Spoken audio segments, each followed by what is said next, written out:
बिहार दीपू चंद्रवंशी का दोस्त लेके आया। दीपू चंद्रवंशी जिसने मेरे साथ 7 साल शोषण किया और मुझे बच्चा पैदा करके छोड़ के भाग गया और बच्चे को नाम भी आज नहीं दे रहा, जिसके लिए मैं लड़ रही हूँ। पे तेजाब फेंकने की धमकी दे रहा है, घर पे चढ़ के तुमको गोली मार देंगे, ये कर देंगे, वो कर देंगे। थाना कैसे आए? वो तेजाब फेंकने की धमकी दिया है और रेप करवाने की धमकी दिया है। तो गांधी मैदान थाना और दोनों महिला थाना दोनों मिलकर उसको अरेस्टिंग नहीं कर रही है। और आप देख रहे हैं बिहार वन न्यूज़। हमारे साथ एक लड़की मौजूद है जिनका नाम रिया है। वो दिल्ली से बिहार आती हैं अपने आँखों में सपना सजाकर कि वो यहाँ आई हैं, पढ़ेंगी लिखेंगी और साथ ही साथ वो कमाएंगी। लेकिन इनके साथ यहाँ जो घटना होती है वो लफ्ज़ों में बयान नहीं किया जा सकता। आपको पूरी घटना हम विस्तार में बताएंगे। फ़िलहाल इनसे बात करते हैं। पूरा मामला क्या है, आप कहाँ से हैं, कितनी साल की हैं और यहाँ कब पहुँची? मैं दिल्ली की रहने वाली हूँ। मेरा नाम रिया उर्फ शशि है, शशि उर्फ रिया भी बोल दीजिए। यहाँ पे मुझे रिया नाम से सब जानता है बिहार में, जब से मैं आई हूँ। और मुझे को यहाँ से 14 साल की उम्र में मुझे पटना लाया गया था, मतलब बिहार की राजधानी में मुझे लाया गया था 14 साल की एज में, कि नौकरी का नाम लेके लाया गया था कि नौकरी दिलाएंगे, नौकरी दिलाएंगे। यहाँ पर नौकरी तो दिलाई नहीं, पर ऑर्केस्ट्रा में ज़रूर डाल दिया और शारीरिक शोषण भी मेरे साथ करता रहा। वो इंसान करता रहा। एक हफ्ते तक तो ज़बरदस्ती किया, उसके बाद मारता पीटता था। फिर इंसान क्या करेगा, कोई उम्मीद ही नहीं। कौन लेकर आया आपको यहाँ? बिहार कौन लेकर आया? बिहार दीपू चंद्रवंशी का दोस्त लेके आया था। दीपू चंद्रवंशी का दोस्त आपको यहाँ लेकर आया। दीपू चंद्रवंशी है कौन? दीपू चंद्रवंशी जिसने मेरे साथ 7 साल शोषण किया और मुझे बच्चा पैदा करके छोड़ के भाग गया और बच्चे को नाम भी आज नहीं दे रहा, जिसके लिए मैं लड़ रही हूँ और फाइट कर रही हूँ उससे। और वो मुझे अभी जान से मार देने की, तेजाब फेंकने की भी धमकी दिलवा रहा है। तो दीपू चंद्रवंशी से आपकी मुलाकात कहाँ और कैसे हुई थी? जिस आदमी ने मुझे यहाँ पे काम के लिए बुलाया था, इसी का दोस्त था। इसने ही कॉल पे पहले बात की थी पापा मम्मी से, तो उसके थ्रू भेजा था कि ऑफिस में जॉब करवाएंगे। ऑफिस में जो कहते हैं ना कि झाड़ू पोछा चाय पानी, उसके लिए मुझे यहाँ बुलाया गया था। तो इन लोगों ने काम तो कराया नहीं, ऊपर से मेरे साथ ज़बरदस्ती एक हफ्ते तक तो मेरे साथ ज़बरदस्ती की। उसके बाद मेरा ये शोषण करते रहे शादी के नाम पे झांसा दे के प्यार से। उस टाइम इतना दिमाग नहीं था। उस टाइम कहते हैं ना कि पढ़ने लिखने की उम्र थी, पढ़ने की इच्छा थी कि पढ़ लिख के कुछ इंसान बनेगा। बहुत गरीब घर से फ्लेम करती हूँ, पर पापा मम्मी पढ़ा नहीं पाते हैं, इसलिए हम लोग यहाँ पे आई थी कि नौकरी भी करूँगी और पढ़ूँगी भी ना। उसने मुझे पढ़ने दिया, उसने मेरे साथ गलत भी किया और बच्चा भी पैदा करके छोड़ दिया। इस मोड़ पे मुझे ला के आज छोड़ा है ना, कि आज बच्चे के लिए भी कहते हैं ना कि हर जगह दौड़ दौड़ के थक गई, तब मैं मीडिया का सहारा ले रही हूँ। दीपू चंद्रवंशी, आप उनके जो दोस्त थे वो आपको यहाँ पे लेकर आए। हाँ। ठीक है, तो क्या वो भी कुछ गलत करने की कोशिश किए थे आपके साथ?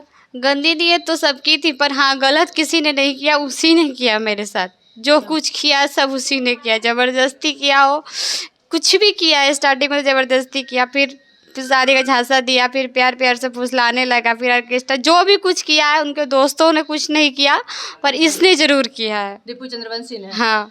तो आपके माता पिता के अनुमति के साथ आप यहाँ बिहार में पहुँची थी। आपके माता पिता जानते थे उस शख्स को? हाँ जानते थे। कैसे जानते थे? शादी में मिला था वो, दानापुर शादी में, पापा के दोस्त थे, उनकी शादी में आया था, वहाँ से उसका जान पहचान हुआ था, वहाँ से कांटेक्ट करके वो मुझे बुलाया था।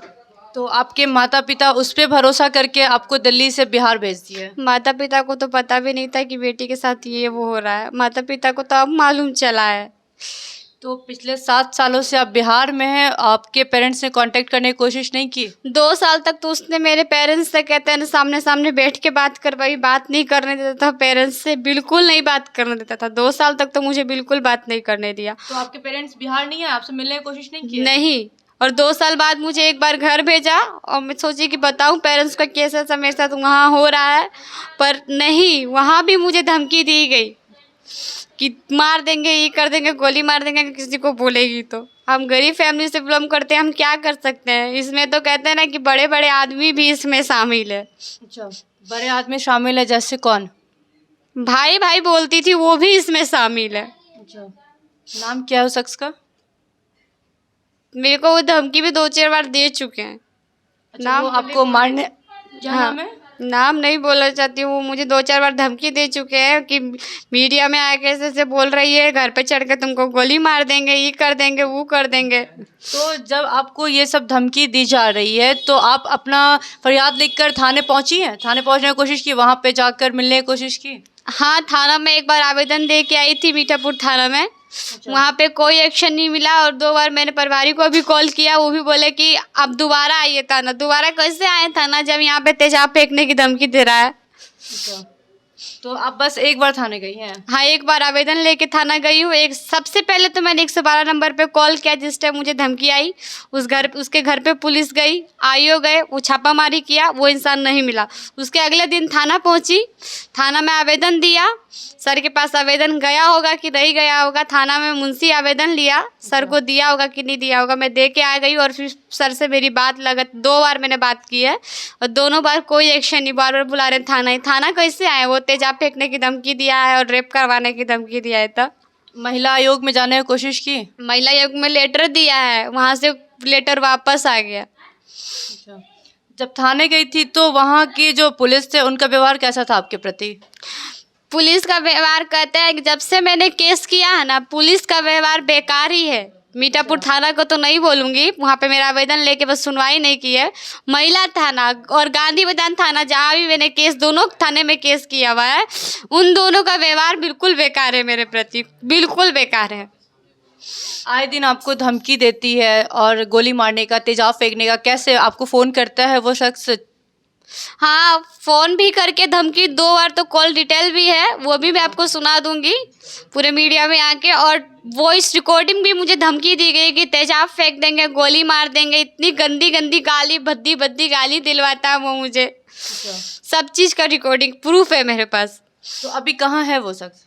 वो शख्स अपने घर पे रह रहा है और गांधी मैदान थाना और दोनों महिला थाना दोनों मिलकर उसको अरेस्टिंग नहीं कर रही है, जानबूझ के नहीं कर रही है। क्यों नहीं कर रही है? और 3 महीना हो चुका, वारंट निकला हुआ, फिर भी अरेस्टिंग नहीं कर रही है। सिविल कोर्ट भी डाटा है, फिर भी अरेस्टिंग नहीं कर रही है। क्यों नहीं कर रही है उसको? और जब अब रहता कहाँ है वो? गांधी मैदान सालिमपुरा हारा में रहता है, गली नंबर 2 में। घर में रहता है, बावजूद इसको अरेस्ट नहीं कर रही है पुलिस? नहीं अरेस्ट कर रही है। आप जब यहाँ आई, आपको ऑर्केस्ट्रा में ज़बरदस्ती जबरन भेजा गया, उस दौरान आप बहुत सारी लड़कियों से मिली होंगी। हाँ। कितनी लड़कियां हैं जो इस यौन शोषण का शिकार हुई हैं?